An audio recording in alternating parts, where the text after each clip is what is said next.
Good morning! Kagigising ko lang and let's start my morning routine. Wala akong pasok ngayon kasi day off ko. And balak ko sanang pasyalan yung tinatawag nilang Little Hawaii dito sa Hong Kong. Kaso maulan, so siguro next time na lang. I'm gonna start brushing my teeth. Of course, importante mag-toothbrush at least twice a day for cavity protection and para maiwasan na rin ang pagkasira ng ngipin. Mahal ang dental cleaning dito sa Hong Kong, pero I go visit naman once a year. So hayan, before I take a shower, inuuna ko munang maghilamos.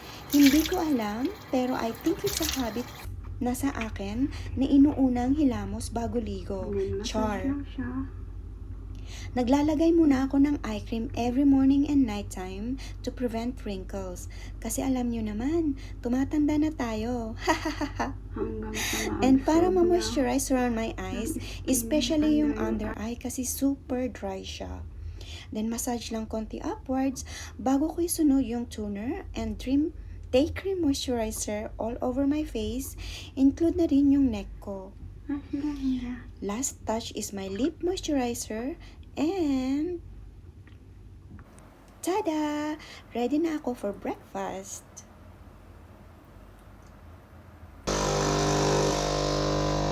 By the way, ang breakfast ko palagi is a shot of black coffee. As you can see, no sugar or milk siya.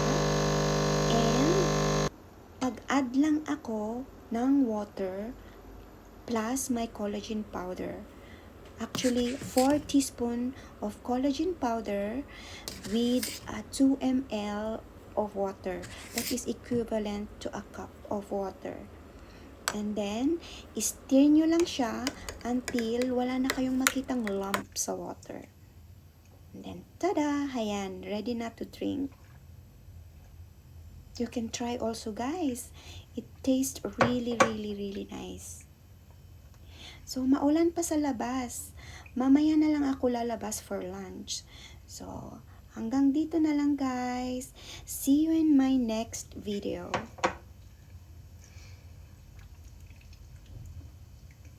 안녕하세요. 안녕. 안녕.